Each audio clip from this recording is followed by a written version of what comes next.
My parents stopped inviting me to family holidays because I refused to pay for everything. But when I bought the apartment, they came to my housewarming party uninvited. So I silently pointed them to the door. 3 years ago, I received the email that changed everything. I remember staring at my computer screen, my hands shaking as I read the words, "Congratulations on your promotion to senior marketing director." The salary figure made me gasp out loud in my tiny cubicle. It was nearly double what I had been making. My name is Rachel, and until that promotion, I'd been scraping by like most people my age, paying off student loans, sharing an apartment with a roommate, and carefully budgeting for occasional dinners out with friends.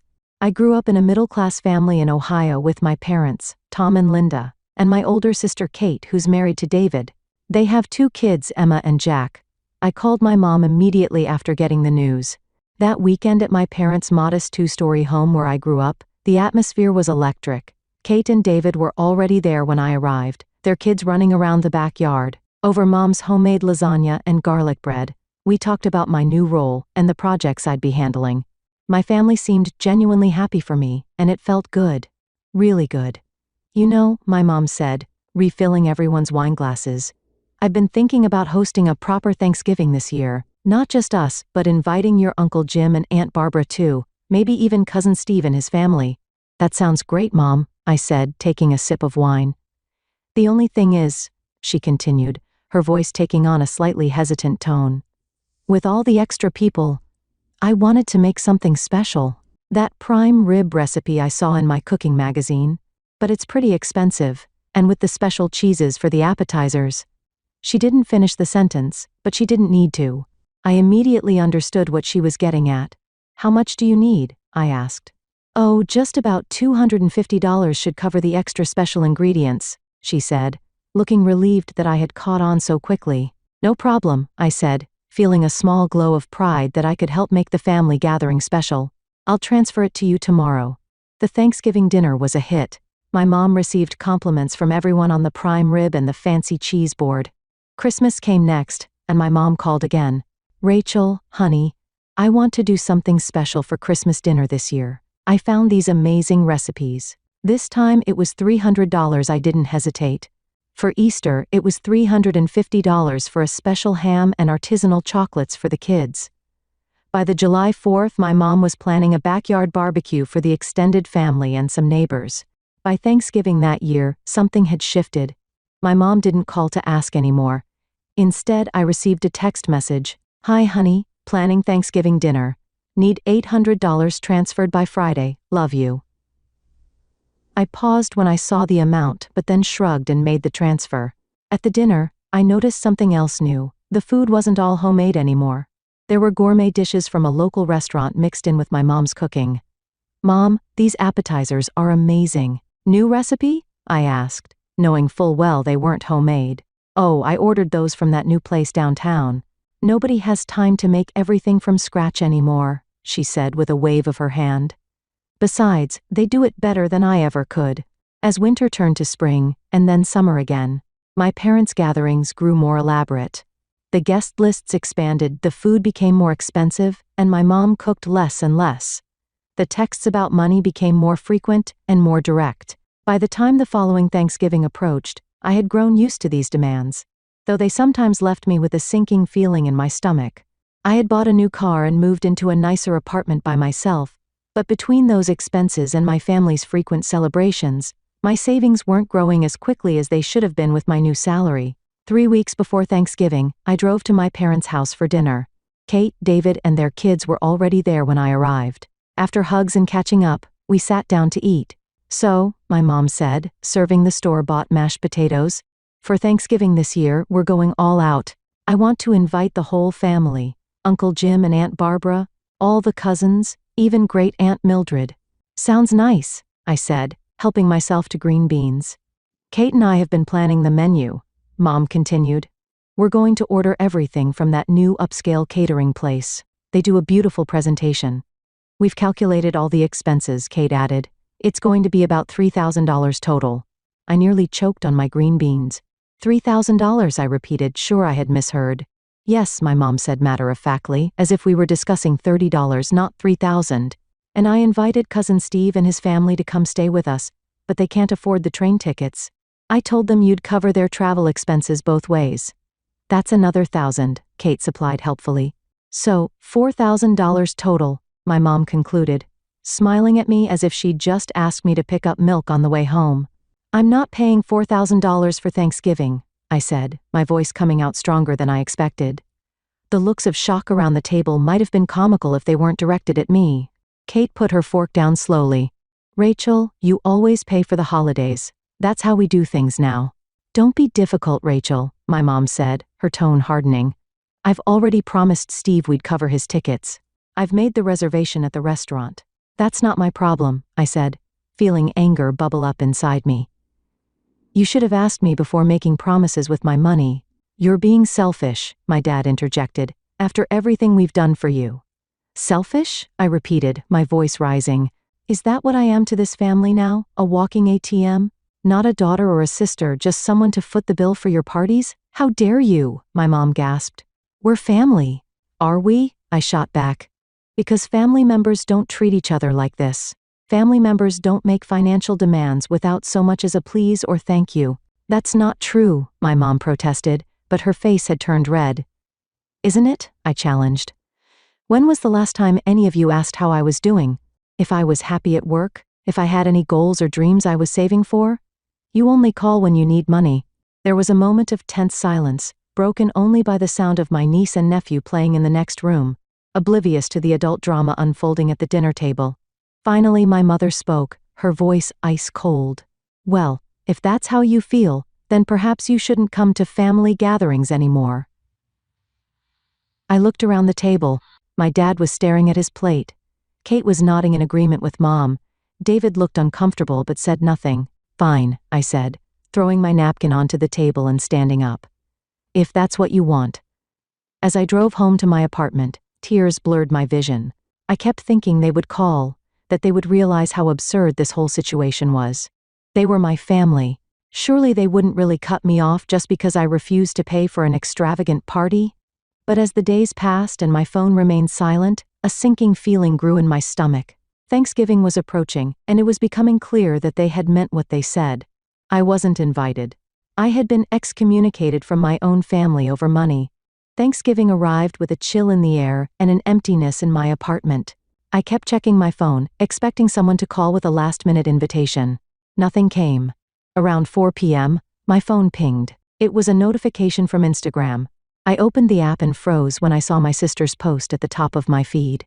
There they all were, my parents, Kate, David, the kids, Uncle Jim, Aunt Barbara, Cousin Steve and his family, gathered around my mother's dining table. The spread was noticeably less extravagant than previous years. Store-bought pies instead of gourmet desserts, regular turkey instead of fancy catering. They'd clearly scaled back without my financial contribution. What really stung was my mother's caption, "So thankful to spend this special day with those who truly value family." I stared at those words for a long time, the implied accusation clear as day. According to my mother, I didn't value family. I was the villain in her story. The next day, my phone started ringing repeatedly. First, Uncle Jim, then Aunt Barbara, then Cousin Steve. "Rachel, honey, we missed you yesterday," Uncle Jim said. "Everything okay?" "I was just busy with work," I lied, not wanting to drag them into the family drama. End-of-year projects, you know how it is. Similar conversations played out with the other relatives. I stuck to my story about work commitments, refusing to throw my parents and sister under the bus, even though they had effectively disowned me for refusing to bankroll their parties. As December rolled in, the city transformed into a winter wonderland. Surely they wouldn't extend this freeze out through Christmas? On December 15th, I went shopping for Christmas gifts. For my dad, a high-quality fishing rod he'd been eyeing. For my mom, a beautiful cashmere sweater in her favorite shade of blue. For Kate and David, theater tickets. For Emma and Jack, toys I knew they'd love. I wrapped each gift beautifully and sent them by courier on December 23, including a card that simply read, "Merry Christmas, love, Rachel." The next day, Christmas Eve, my doorbell rang. It was the same courier service I'd used.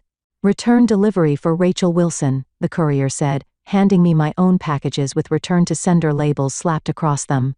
An hour later, my phone pinged with a message from my mother. "We don't need gifts from a stranger, don't come tomorrow." I spent Christmas Day alone. watching holiday movies and trying not to cry into my microwave dinner. The next few months passed in a blur. January brought a new year but no reconciliation. February came with Valentine's Day displays that reminded me my family didn't love me anymore. Not unless I came with an open checkbook. March thawed the snow, but not the ice between me and my parents. My birthday in April was the next test. The day came and went without a call, text, or card from my parents or sister. Only my extended relatives sent me messages on social media or via text. To distract myself, I threw myself into work and focused on buying my own place. With the money I was no longer spending on my parents' parties, my savings had grown significantly. After viewing numerous properties, I found it. A beautiful 2-bedroom condo with panoramic windows overlooking the city park. It was at the top of my budget and would mean taking on a sizable mortgage, but it was worth it. The day I moved in, I snapped a few photos and posted them to Instagram with the caption, "New chapter, new home. So grateful for this space that's all mine. Housewarming party in 2 weeks, friends and family welcome." The post was immediately flooded with likes and congratulatory comments. Friends asking details about the housewarming party. Relatives expressing excitement about seeing the place. The very next morning my phone rang with a number I hadn't seen in nearly 6 months. "Mom." "Hello?" I answered, trying to keep my voice neutral. "Rachel." My mother's voice was crisp. "I saw your post about the new apartment. Why didn't you tell us you were buying property?" I almost laughed at the audacity. "Are you serious? You haven't spoken to me in 6 months? You returned my Christmas gifts? You called me a stranger? And you're upset I didn't consult you about my real estate decisions?" "Don't be dramatic, Rachel," she said dismissively. "That was all just nonsense. Water under the bridge." "It wasn't nonsense to me," I said, my voice hardening. "You cut me out of the family because I wouldn't pay for your party. That's ancient history," she said. "Your father, sister, and I will come by this weekend to see the new place." It wasn't a request. It was a statement, just like her demands for money had been. "No," I said firmly, "you're not invited." There was a shocked silence on the other end of the line. "You have no right," she exploded. "Is this how you treat your mother? After everything I've done for you?" "This is how I treat people who only value me from my bank account," I replied, surprised at how calm I felt. "I'm not interested in rekindling a relationship where I'm just an ATM. You ungrateful little." I hung up before she could finish the sentence. The 2 weeks leading up to my housewarming party flew by. I spent my evenings unpacking boxes and transforming the condo into my home. Every decision was mine alone, and there was something liberating about creating a space that reflected just me. On housewarming day, everything was ready by 2 p.m., and the first guests began to arrive. Uncle Jim and Aunt Barbara were among the earliest. "Rachel, this place is simply beautiful," Aunt Barbara gushed, hugging me tightly. "I'm so proud of you." The party was in full swing by 4 p.m. My condo was filled with laughter, music, and conversations. I was in the kitchen refilling the ice bucket when the doorbell rang. Assuming it was the food delivery, I went to answer it without checking the peephole. The moment I opened the door, my stomach dropped. Standing in the hallway were my parents and Kate. Before I could say anything, my mother stepped forward, pushing past me into my condo. "Sorry we're late," she announced loudly, as if she'd been invited. Traffic was terrible. My father followed with a mumbled, "Hey Rach," avoiding eye contact. Kate hesitated at the threshold. "You have a really nice place," she said quietly, holding out a wine bottle like a peace offering. I was too shocked to refuse her entry, so I stepped aside mechanically. They had actually done it, shown up uninvited after I explicitly told them not to come. In the living room, conversations faltered as people noticed the new arrivals. My mother, either oblivious to or deliberately ignoring the tension, sailed into the room with confidence. I decided to take the high road, at least temporarily. It was my housewarming, and I didn't want to ruin it with a family showdown. But my mother had other plans. As I was showing a CO worker my closet, I heard her voice rise above the party chatter, and she didn't even invite her own family. Can you believe that? Her own mother. I excused myself and hurried back. My mother was standing in the center, wineglass in hand, addressing the entire party. "Rachel's always been headstrong," she was saying, her voice slurring slightly, "but to shut out her family like this, after everything we've done for her." "Mom," I said sharply, "this isn't the time or place." "When is the time or place?" she demanded. "You won't answer our calls. You won't come to family gatherings. You buy a new home and don't even tell us." The room had gone silent. Every eye was on us, that was it. I tried to be civil, but I was done being painted as the villain. "You want to do this here? Fine." I raised my voice to address the whole room. "For those of you who've been wondering why I haven't been at family gatherings for the past 6 months, let me explain."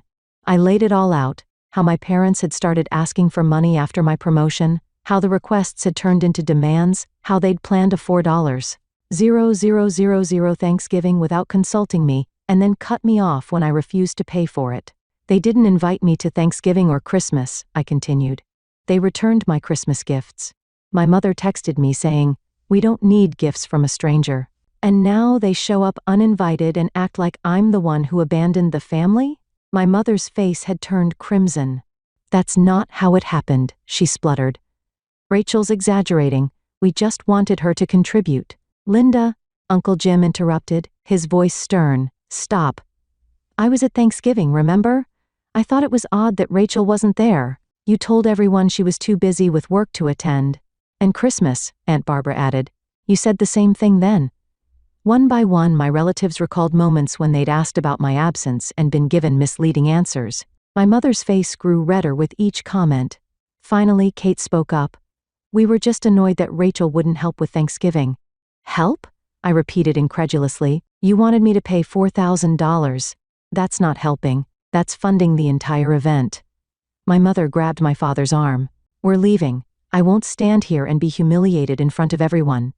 "You did that to yourself, Mom," I said quietly. Without another word, they left my condo.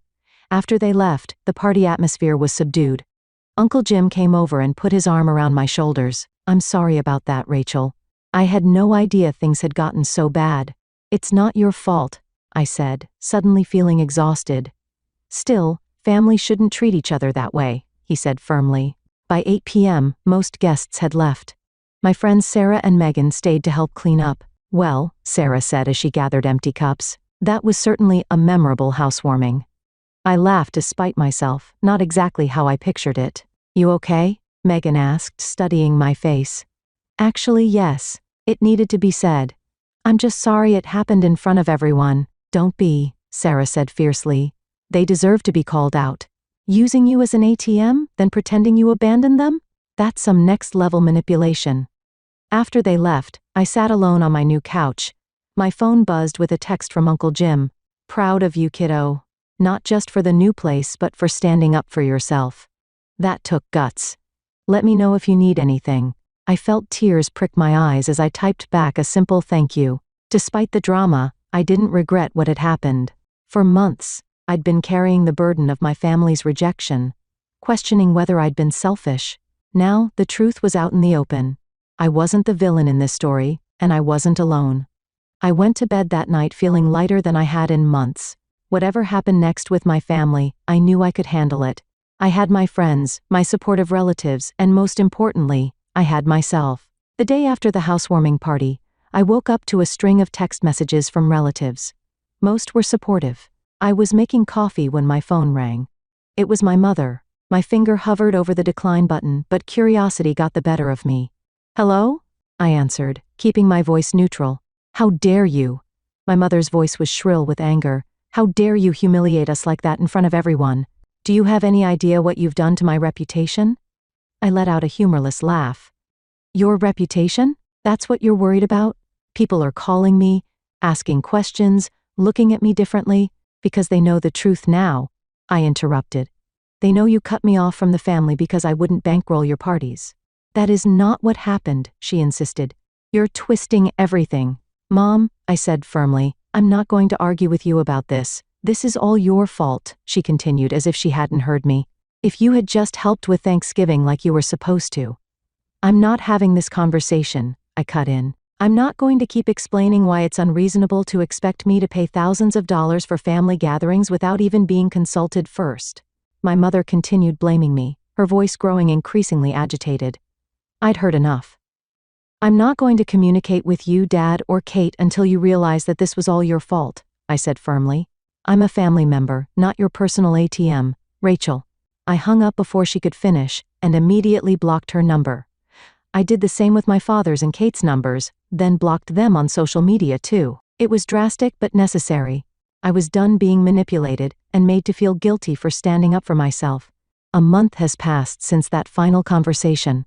Sometimes I find myself checking my phone, half expecting to see a message from one of them that somehow got through the blocks, an apology, an acknowledgement, anything, but there's nothing. I'm still waiting for them to realize what they've done, to understand that treating me like a walking bank account wasn't okay. I'm waiting for them to see me as a daughter and sister again, not just a source of funding for their social aspirations. In the meantime, life goes on. I've settled into my new condo, making it truly mine with each picture I hang and each plant I nurture. My balcony garden is thriving in the summer sun, giving me fresh herbs for cooking and flowers that brighten my mornings. Work keeps me busy and fulfilled. I've taken on a new marketing campaign that challenges me creatively and has earned me recognition from the company's leadership. The promotion that started all this family drama has turned out to be everything I'd hoped for professionally, even if it created unexpected complications in my personal life. My social calendar stays full. Sarah and I have started taking a weekend hiking trip once a month, exploring trails within a few hours' drive of the city. Megan convinced me to join her book club, which has introduced me to both new literature and new friends. I've even gone on a few dates, nothing serious yet, but fun nonetheless. Uncle Jim and Aunt Barbara have made a point of including me in smaller family gatherings, careful not to invite my parents to the same events. Their support means more than they know, reinforcing that family doesn't have to be toxic or transactional. The pain is still there, especially on quiet evenings when memories surface unbidden. I miss the family I thought I had before my promotion revealed their true priorities. I miss my niece and nephew who are too young to understand why Aunt Rachel isn't around anymore. But the sharp raw hurt has dulled to a manageable ache. I no longer cry when I see Facebook photos of family events I wasn't invited to. I no longer rehearse arguments in my head, thinking of all the things I should have said. I've made peace with my decision to enforce boundaries, even when those boundaries meant cutting off people I love. Some nights, sitting by my panoramic windows watching the city lights, I wonder if they'll ever come around, if my mother will ever acknowledge that her behavior was wrong, if my father will ever find the courage to stand up to her, if Kate will ever see past her own self-interest. I hope they will. Despite everything, they're still my family, but I'm no longer putting my life on hold waiting for their approval or acceptance. I know my worth now, and it's not measured in dollar signs or how much I'm willing to spend to maintain appearances.